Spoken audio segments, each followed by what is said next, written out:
Voilà, on est en direct sur Periscope et Twitter, c'est le débrief RVPB du match Nice-Brest en live sur les réseaux sociaux, donc on vous met ça en plus suite sur Facebook, vous le voyez à l'instant, les supporters niçois à droite, les ultra populaires sud et l'équipe de l'OGC Nice qui rentre au vestiaire après avoir vu les supporters, voilà. Il n'y a pas eu de grande eau là, il n'y a rien eu du tout, hein, faut le dire clairement. Un match qui s'est mal terminé, c'est un match nul, hein. Ouais. 2 buts partout, voilà. Toujours un mauvais match. Voilà, donc on va vous le résumer en quelques secondes. Donc, on entend Nice à la Bella derrière quand même.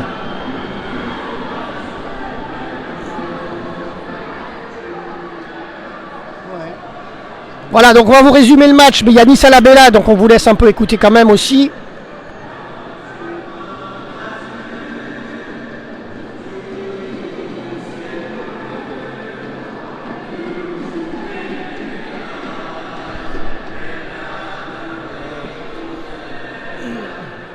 Voilà les supporters qui rentrent, comme vous le voyez, qui quittent le stade.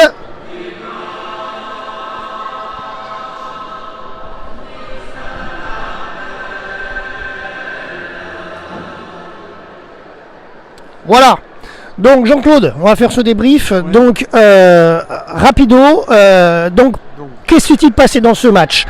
Nous, voilà, c'est bon, on est là, voilà. On est là. Donc, que s'est-il passé dans ce match? Donc, à la 23e minute, c'est l'ouverture du score pour les Niçois avec le but de Adam Ounas. Ensuite, à la 33e minute, confirmation des Niçois avec Kasper Dolberg qui enclenche le deuxième but. Pour l'instant, donc, à cette 33e minute, tout allait bien, voilà. Les Niçois menaient 2-0. Ensuite, toujours dans cette première période, il y a eu un petit souci. À la 45e minute, il y a eu un tir direct de monsieur Samuel Grandsir qui a mis un but côté Brest. Voilà. Nous, on ne l'avait pas vu venir en plus. Voilà. Hein. Personnellement, on croyait que c'était passé à côté, pas du tout. 2-1 donc à la 45e minute pour cette première période. Et ensuite, à la deuxième période, le deuxième partie de ce match, après la mi-temps, donc c'est là où ça s'est mal passé, c'est qu'il y a eu à la 53e minute un but contre son camp de Dante. Et là, ça a chamboulé le match parce que les deux équipes se sont retrouvées un peu penaudes.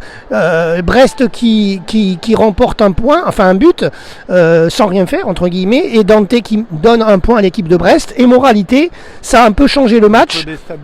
Ça l'a déstabilisé totalement, puisque du coup, ils sont arrivés à 2-2, hein, avec Brest à la 53e minute avec ce but de Dante, du Niçois, et contre son camp. Et moralité, ça en est resté là. Voilà, ça en est resté là jusqu'à la 93e minute à peu près. Et donc, que s'est-il passé? Voilà, il s'est passé ça. Ensuite, on donne le classement. Jean-Claude, ton avis? Oui, des tentatives des deux côtés après, hein, mais c'est vrai que ça a beaucoup déstabilisé. Ça, je pense que quand c'est comme ça, les deux équipes ont cherché à tout prix à marquer, ont joué peut-être un peu plus mal justement dans cette optique-là, parce qu'ils étaient beaucoup moins sereins. Et c'est un peu dommage parce que, comme on disait, un match nul, c'est toujours un pas très bon match. En tout cas, c'est mon avis. Et oui, parce qu'en plus, vraiment, d'un côté comme de l'autre, les deux équipes étaient assez proches, hein, quand même. Hein. Ouais, Nice était, bons moments, hein. Nice était 9e au départ, Brest était 13e, donc peu de points d'écart, 3 points de les séparer seulement. Il fallait vraiment qu'il y en ait une des deux qui se démarque, parce que si Nice gagnait, il pouvait monter à la 6e place, hein, donc se confirmer dans le top 10 correctement. Et si Brest marquait, c'était pareil, ils remontaient dans le top 10 puisqu'ils étaient 13e. Et au final, ils ont fait le point de la discorde avec ce match nul. Voilà. Et moralité, que se passe-t-il au classement? Je vais vous le dire tout de suite. Voilà, on a pris... Voilà.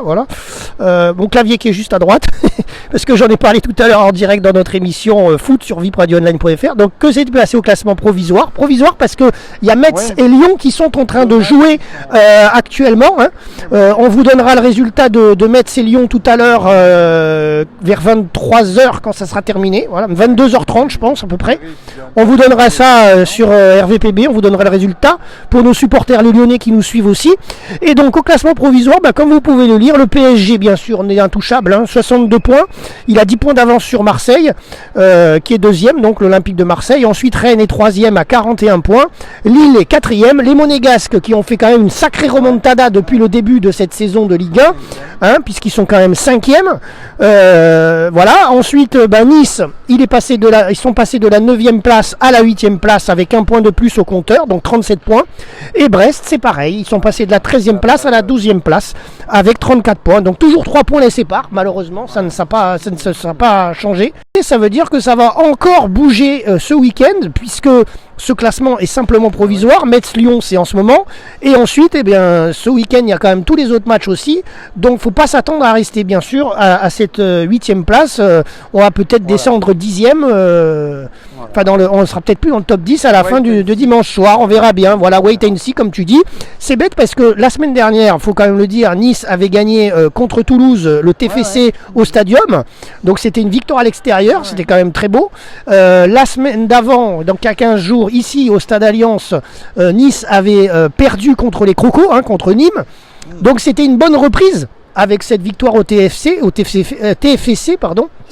Et là, on repart sur un match nul. Donc c'est pas grave, c'est pas une défaite, mais au final c'est de demi-teinte, voilà. Donc les supporters attendaient plus, hein, on l'a vu, on vous a pris la photo, on l'a vu, les joueurs d'OGC Nice sont allés saluer leurs supporters, mais il n'y a pas eu de grande parade, hein, voilà, c'était vraiment assez pacifiste, hein. Alors ensuite les news qui arrivent, donc quoi dire de plus? Voilà, juste ça. Le match, c'est le 7 mars, je crois. Non, même pas, le 1er mars. Le 1er mars, c'est juste avant, c'est la 27e journée. Ça sera Bordeaux-Nice et ça sera au stade Matmut Atlantique. Voilà. Donc ça sera à l'extérieur. Donc les Niçois, il faudra qu'ils se battent pour revenir avec 3 points sur la Côte d'Azur. Voilà.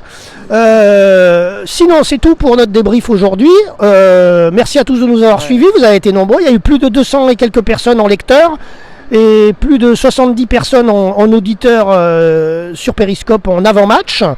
Continuez de nous écouter. On met ça sur YouTube tout à l'heure, hein, en espérant ce soir. Voilà, on se couchera un peu plus tard pour le montage. Et merci à tous sur Periscope et Twitter de nous suivre en direct. Voilà, c'est tout. C'était Jérôme et Jean-Claude pour vipradioonline.fr. Et à bientôt. Merci. Et prochainement, toi, ils te retrouveront. Oui, moi, ils me Genève. retrouveront Salon de Genève le 3 mars. Voilà. Pour les nouveautés, pour toutes les tendances actuelles. Merci à vous, à bientôt, Jérôme et Jean-Claude, RVPB, vipradioonline.fr. On se quitte sur la pelouse.